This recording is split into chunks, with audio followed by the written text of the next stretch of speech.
নমস্কার বন্ধুরা, চলে এলাম আরও একটা নতুন রেসিপি নিয়ে।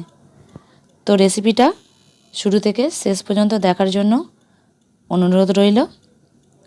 আর এখানে দেখো, আমি একটা প্লেটের মধ্যে কিছু সবজি নিয়ে নিয়েছি। সবজিগুলো এখানে আছে ধনেপাতা, গাজর, পেঁয়াজ, আলু, মটরশুঁটি, বিট, একটু রসুন, অল্প একটু আদা। তো এগুলো এখন আমি সব সবজিগুলো কেটে নেব। মটরশুঁটিটা ছাড়ানোই আছে। আলু, পেঁয়াজ, গাজর, বিট এগুলো আমি কেটে নেব। তো এখানে দেখো কাটা হয়ে গেছে গাজর, বিট, আলু আর মটরশুঁটি ছোট ছোট করে কেটে নিয়েছি। আর এখানে একটা প্লেটের মধ্যে নিয়ে নিয়েছি পেঁয়াজ, রসুন, আদা আর ধনেপাতা। এটা আমি কুচি কুচি করে কেটে নিয়েছি। তো এটা এখন আমি একটা সাইডে রেখে দেবো। আর এখানে নিয়েছি একটা ছোট প্রেসার কুকার। এখন আমি প্রেসারটার মধ্যে কিছুটা জল দিয়ে দেব।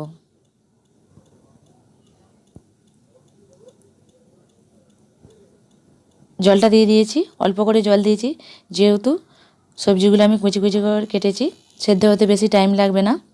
এখন এর মধ্যে দিয়ে দেব কেটে রাখা বিট,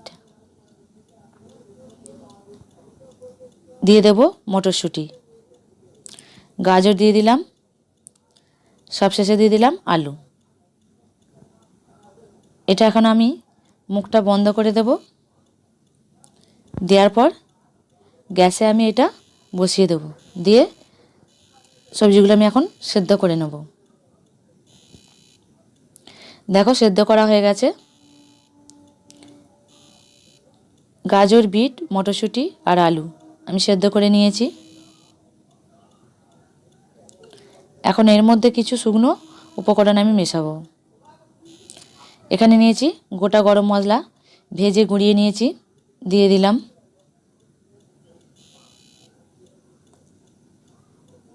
এরপর দিয়ে দেব ধনে জিরে, ভেজে গুঁড়িয়ে নিয়েছিলাম, ওটা দিয়ে দিলাম হাফ চামচ।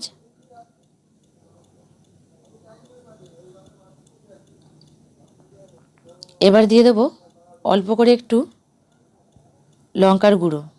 তোমরা যদি ঝালটা বেশি খেতে চাও দিতে পারো। এবার দিয়ে দেব অল্প করে একটু চিনি।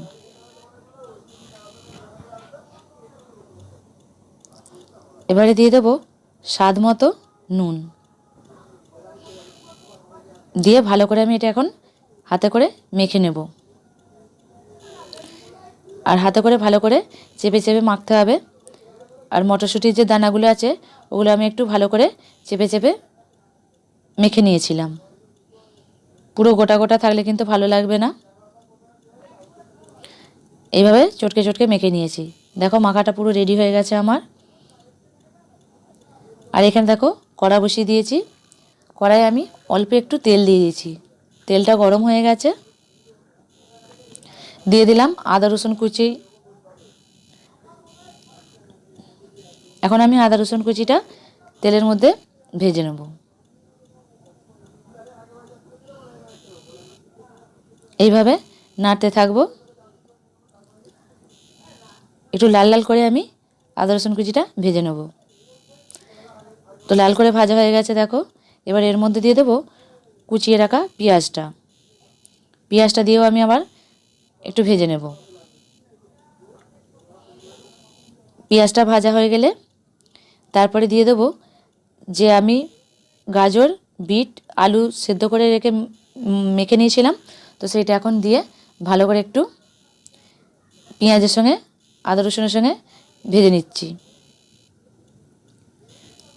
বেশ শুকনো শুকনো হয়ে যাবে আর এটা কিন্তু একটু টাইট হয়ে যাবে। তোমরা দেখেই বুঝতে পারছো হয়েই গেছে। এবার আমি এটা কড়া থেকে নামিয়ে নেব। দেখো কড়া থেকে নিয়ে নিয়েছি একটা প্লেটের মধ্যে। এবার যে ধনেপাতাটা কুচিয়ে রেখেছিলাম ওটা এখন আমি দিয়ে দিচ্ছি। দিয়ে ভালো করে আবার আমি মেখে নিচ্ছি।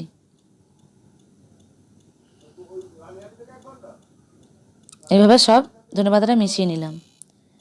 এবারে আমি ভেজিটেবিলের শেপে করে নিয়েছি।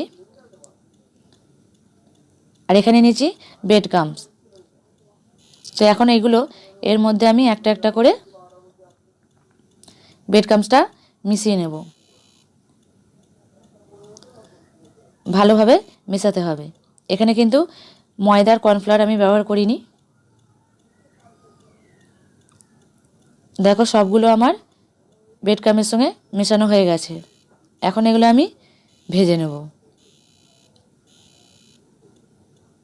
এখানে কড়ায় তেলটা গরম হয়ে গিয়েছিল, তো আমার একটু ভিডিওটা এখানে একটু ক্যামেরাটা অফ হয়ে গিয়েছিল, সেই জন্য আমি এইখানে এটা দিতে পারিনি। তো দেখো লাল লাল করে আমি ভেজিটেবিল ভেজে নিয়েছি।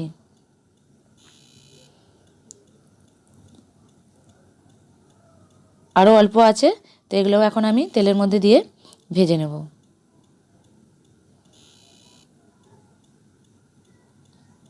এইগুলো ভাজা আমার হয়ে গেছে। আর কতটা সুন্দর হয়েছে তোমাদের আমি দেখাবো। তো এখন আমি সাজিয়ে নিচ্ছি এগুলো, একটা প্লেটে নিয়ে নিলাম। আর খেতে কিন্তু দারুণ হয়েছিল, আর খুব মুচমুচে হয়েছিল, পুরো যেমন দোকানে বানায় সেরকমই কিন্তু খেতে হয়েছিল। তো তোমাদের আমি ভেঙে দেখাবো যে কতটা সুন্দর ভিতরটা নরম ছিল আর বাইরেটা মুচমুচে ছিল।